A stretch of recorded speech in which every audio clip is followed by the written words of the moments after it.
Hello and welcome to another episode of the Morning Brew. We are live on NTN coming to you from the GIS studios. My name is Jessie Leonce. Today is Wednesday, the 21st of October 2020, and we're bringing you the latest news coming from the government of St. Lucia. I'd like to thank you for making this your morning program, keeping abreast as to what's happening, especially COVID-19 wise. If you're watching on air, online, Facebook, YouTube, on the go this morning, good morning to you. If you are in the office already, you're having your coffee, you're at home, you're going about your chores, thank you for tuning in. St. Lucians in the diaspora, good morning to you as well. Thank you for tuning in, as well as well-wishers globally who are following what's happening here in St. Lucia. Another link in the chain, St. Lucia records case number 37 of COVID-19. We're getting word from the chief medical officer that that case identified has been linked to cases 33 and 34. And so I just want to open with the statement from the Chief Medical Officer, Dr. Charitable George. That's coming up in just a moment.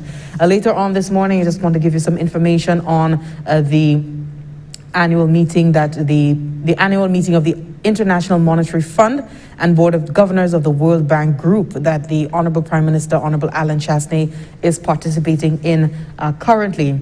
Also, we have Cabinet approving concessions for farm workers and a waiver of quarantine fees.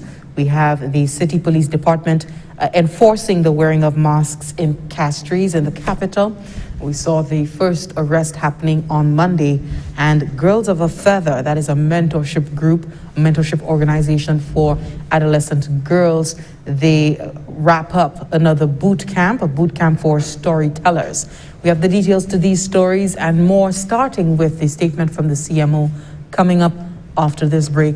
We hope you stay with us for the duration of this important program.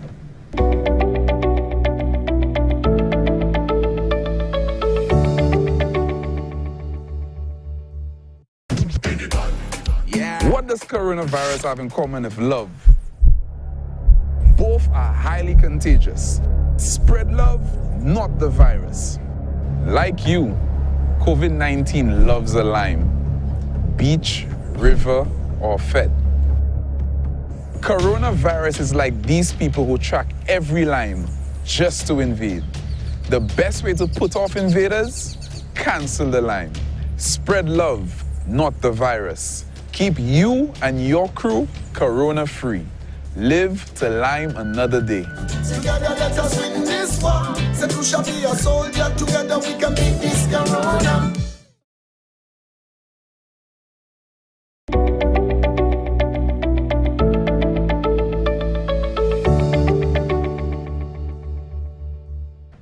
Cancel the lime. If you can, put off any social gatherings at this time. We are continuing to register cases and showing that there is a link between previous cases. We have the case number 37 being recorded and confirmed, registered yesterday. I just now want to go to the Chief Medical Officer, Dr. Charitable George, speaking on this latest case and its relation to previously confirmed cases.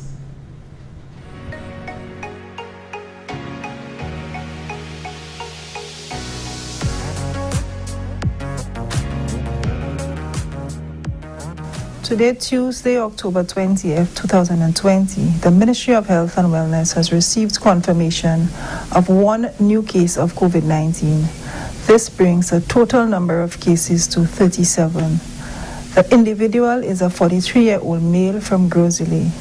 During the contact tracing process, he was identified as linked to cases 33 and 34 and was tested and placed in quarantine. He has now been isolated for care at the respiratory hospital. With these newly diagnosed cases, all efforts are being made to rapidly respond in order to contain further spread of infection. The Ministry of Health is grateful for the support which has been provided to our public health team undertaking contact tracing and the community-based interventions. This partnership is important in our national COVID-19 response. The Ministry of Health takes the opportunity to again remind the public to adhere to the recommended infection prevention and control measures. Ensure a mask is always used while in public. follow the floor markers in public spaces to maintain the recommended physical distance. Where floor markers are not available as a guide, the separation from the next person should be about 2 arms length apart. Wash and sanitize hands often throughout the day.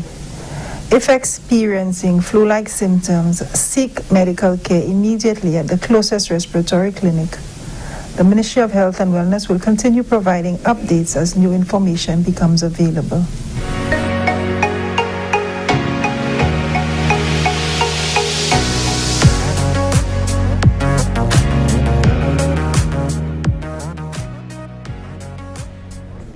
That was the Chief Medical Officer, Dr. Sharon Belmont George, updating us. Case number 37 registered yesterday, Tuesday, October 20th.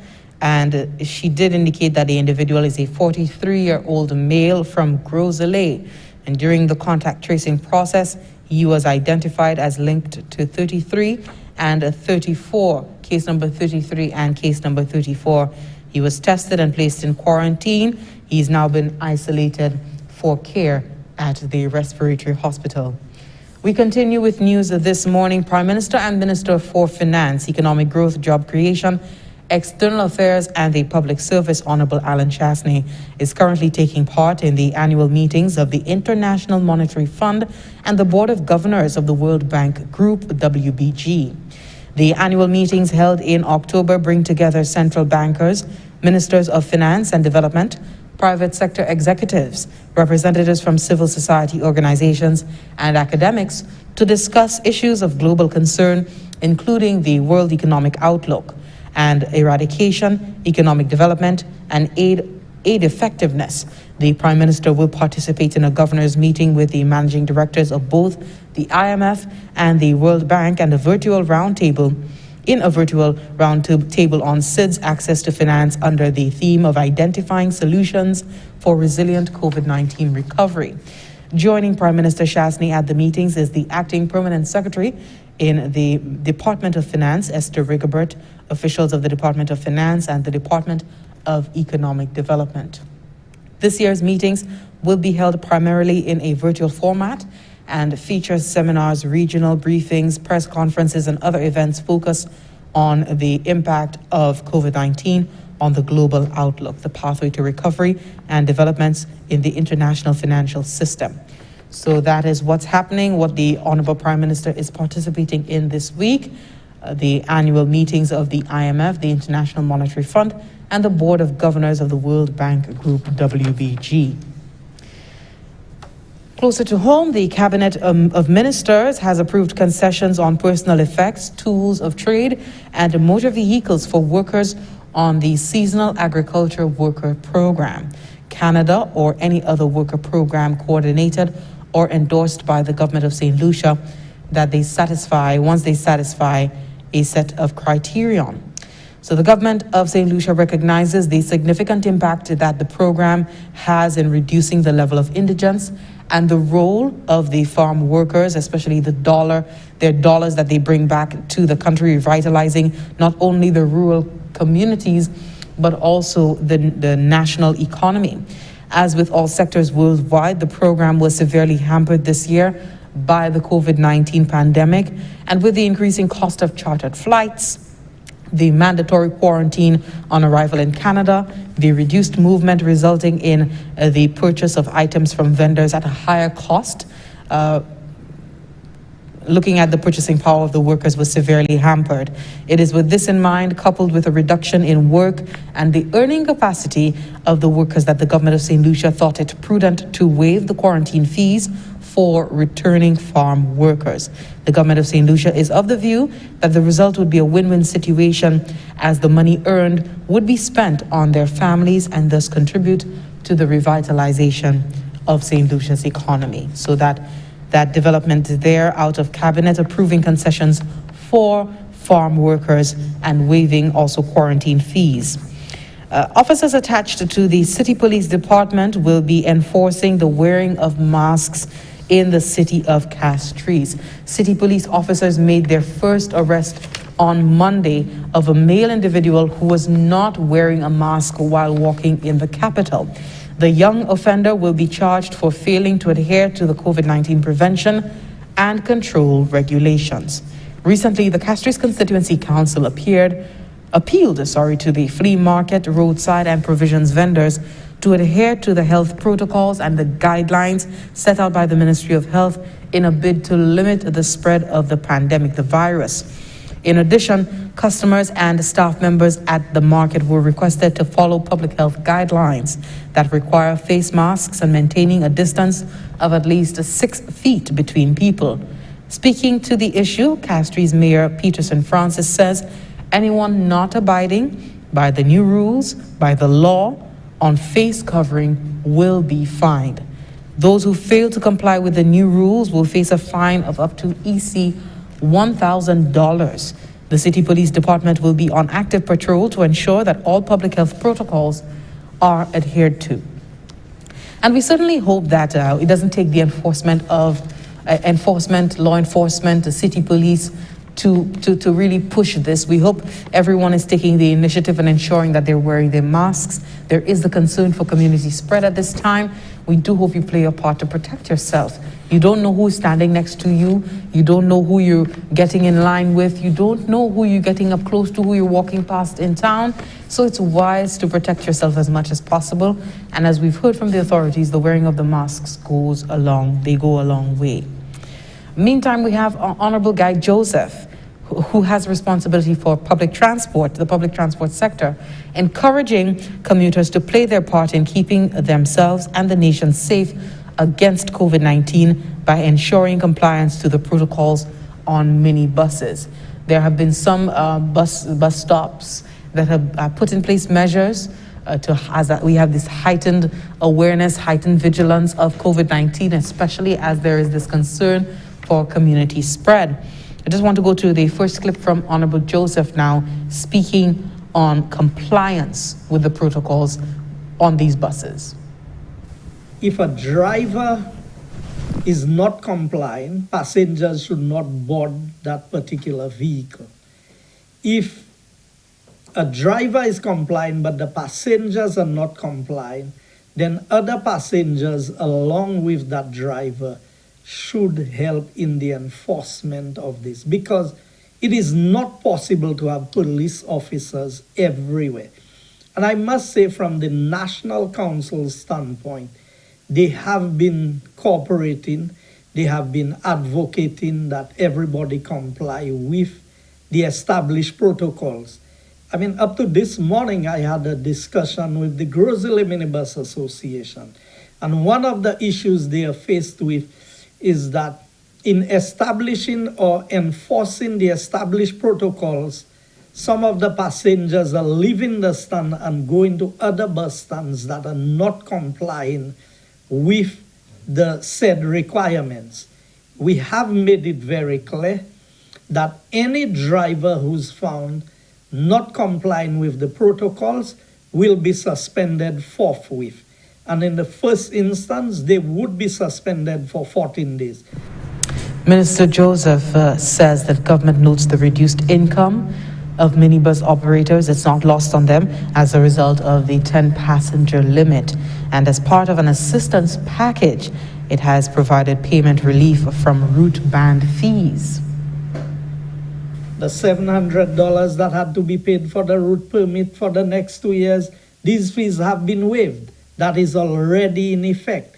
That is resulting in direct savings for the persons who have to renew their route permits. So their route permits are renewed without them paying any fees at this point in time. So whatever the government can do in the interim is being done to help facilitate.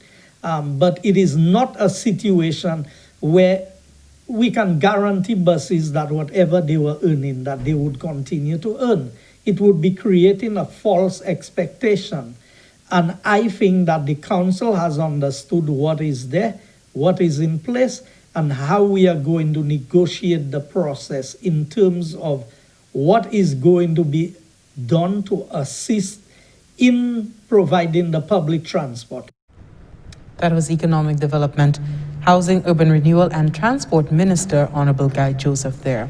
We are due for a break. When we come back, the Bankers Association of St. Lucia makes another generous donation. By the way, it's Finance Information Month, and we do hope that you've been following their slate of activities that have been happening so far. When we come back, we have the details to another humanitarian activity that they have had in the last week. Take a look.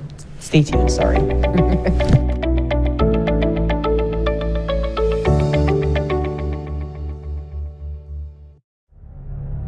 Cette lisi ka registre vermin corona ek I ka fait mouvement ek en chay vitesse tan chaque canef ka kouye pour vigilance publique là fait wolo parler en place publique qu'on bon mais base ti boutique changer distance sociale 6 pieds Rodyon à l'autre. I ka travail tan, si ou senti ko pas cordial, quarantine ko, pas en contact et puis l'autre, en cas où te toi pe exposé. Si on est couillé, free one ou ben n'importe clinique yo pou. Les pays a 10 000 à clé, ça veut dire les supermarkets, pharmacies et puis ATM, yo accessible avant cette souhait. Pays à clé en plein, ça veut dire tout bagay fermé à 24 heures. Servi protocole comme sorti par bureau indication santé. Nous tout ensemble, ça sauver vermine corona. Si nous tous servi Jidla à toutes les. Together let us win this war. Say Lucia be a soldier. Together we can beat this corona.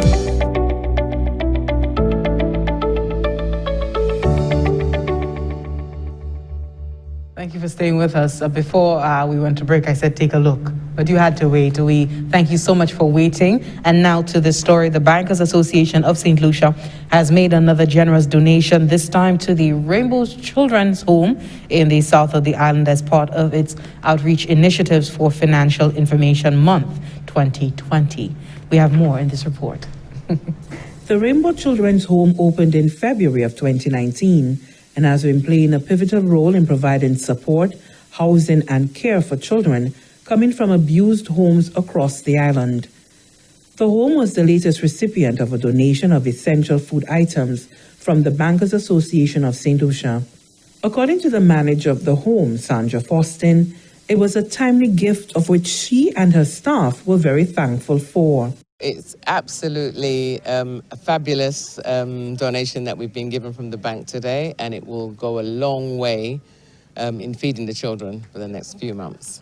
The month of October is Financial Information Month, but according to representative of the Bankers Association, observing the month is about helping the less fortunate, just as much as it is about empowering them through education. Giving back is part of our mandate in helping our communities prosper. And in the midst of educating the public, in the midst of educating our children, we also have this side who would also come together to give back to society. So this is what we're doing right now. The Rainbow Children's Home in Vieux was the second, but not the last, on the list of NGOs to receive the support of the Bankers Association of St. Lucia. Officials from the collective group of financial institutions say that a visit to 3 more homes are on the list of activities for the remainder of October. From the Government Information Service, Lisa Joseph reporting. Thank you, Lisa, for that story. And finally, empowering girls through their own stories.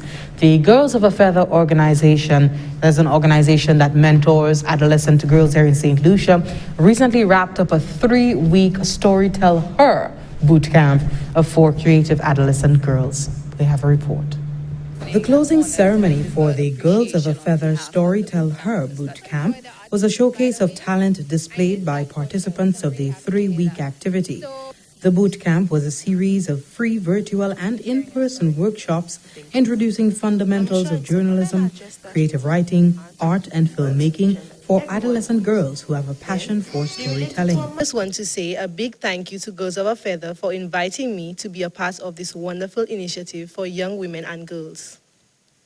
As someone who is passionate about having more women storytellers and filmmakers in the region, it was something that I was happy to be involved in. Society, where dreams are made and always come true, where brothers are always their brother's keeper and sisters are always their sister's keeper, where children believe in superheroes. Society, where all exist and all people love, care, share, and live together. Welcome to society. Facilitator for the journalism workshop, communications professional Carmi Joseph, spoke on her experience working with the girls. While we went through the fundamentals, the principles of it, I wanted them to write a press release about themselves. If you had to describe yourself, if you had to talk about who you are, what you hope to be, how would you do that? And that is what their press release piece was about.